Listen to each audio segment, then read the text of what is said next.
El magnetismo o energía magnética es el fenómeno natural. Algunos objetos producen fuerza de atracción o repulsión sobre los otros materiales.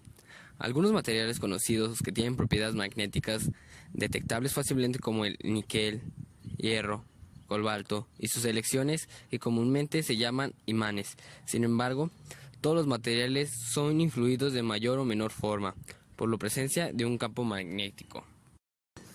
El magnetismo también tiene otras manifestaciones en física, particularmente como uno de los dos componentes de la radiación electromagnética, como es, por ejemplo, la luz. Los fenómenos magnéticos fueron conocidos en la antigua Grecia. Se dice por primera vez se observaron en la ciudad de Magnesia de Meandro, en Asia Menor. De ahí el término magnetismo. Sabían que ciertas piedras traían el hierro y que los trozos de hierro atraían a su vez a otros. Estas se denominaron imanes naturales. El primer filósofo que estudió el fenómeno del magnetismo fue Tales de Mileto, filósofo griego, que vivió entre 625 a.C. y 545 a.C. En China, la primera referencia a este fenómeno se encuentra en un manuscrito del siglo IV a.C., titulado Libro del Amo del Valle del Diablo. La magnética atrae el hierro hacia sí, es atraída por este. La primera mención es sobre la atracción de una aguja que aparece en un trabajo realizado entre los años 20 y 100 de nuestra era. La magnética atrae a la aguja. El científico Shen Kua, de 1031 a 1095, escribió sobre la brújula de aguja magnética y mejoró la precisión en la navegación empleando el concepto astronómico del norte absoluto. Hacia el siglo VII, los chinos ya habían desarrollado la técnica lo suficiente como para utilizar la brújula para mejorar la navegación.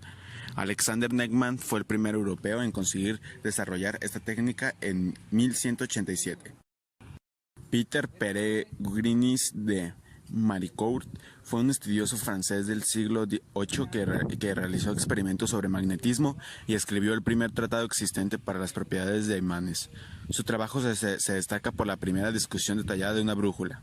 El cosmógrafo español Martín Cortés de Albacar, formado en Zaragoza y en la Escuela de Pilotos de Cádiz, descubrió y situó el polo magnético en Groenlandia en 1551 para los navegantes españoles e ingleses. Su libro fue traducido y reimpreso en Inglaterra, facilitando así considerablemente la navegación. Galileo Galilei y su amigo Francesco Segredo se interesaron en el magnetismo engastando un buen trozo de roca magnética de más de 1,5 kilos en un bello artilugio de madera. La magnetita se disponía de tal manera que, a modo de imán, atraía una bola de hierro de casi 4 kilos de peso, pero la falta de aplicaciones prácticas y económicas del invento desalentó más experimentación por parte de estos destacados científicos italianos.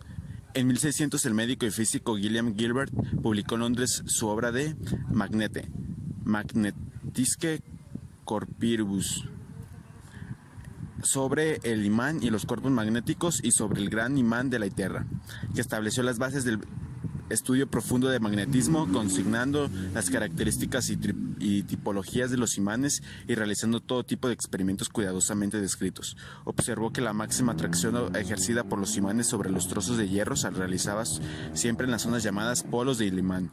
Clasificó los materiales en conductores y aislantes e ideó el primer electroscopio. Descubrió la imantación por la influencia y fue el primero en percibir que la imantación de hierro se pierde al calentarlo al rojo. Estudió la inclinación de la aguja magnética, concluyendo que la Tierra se comporta como un gran imán.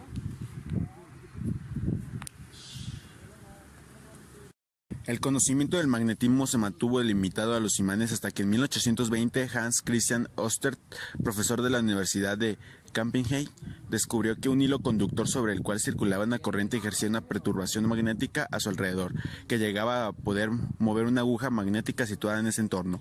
Muchos otros experimentos siguieron con André-Marie Ampère, Carl Friedrich Gauss, Michael Faraday y otros que encontraron vínculos entre el magnetismo y la electricidad. James Clerk Maxwell sintetizó y explicó estas observaciones en sus ecuaciones de Maxwell. Unificó el magnetismo y la electricidad en un solo campo, el electromagnetismo. En 1905, Einstein usó estas leyes para comprobar su teoría de la relatividad especial. En el proceso mostró que la electricidad y el magnetismo estaban fundamentalmente vinculados. La física del magnetismo. Campos y fuerzas magnéticas. El fenómeno del magnetismo es ejercido por un campo magnético. Por ejemplo, una corriente eléctrica o un dipolo magnético crea un campo magnético. Este al girar imparte una fuerza magnética a otras partículas que están en el campo. Para una aproximación excelente, las ecuaciones de Maxwell describen el origen y el comportamiento de los campos que gobiernan esas fuerzas. Por lo tanto, el magnetismo se observa siempre que partículas cargadas eléctricamente están en movimiento. Por ejemplo, del movimiento de electrones en una corriente eléctrica o en casos del movimiento orbital de los electrones alrededor del núcleo atómico. Estos también aparecen de un dipolo magnético intrínseco que aparece de los efectos cuánticos, por ejemplo del spin de la mecánica cuántica. Ley de Lorentz.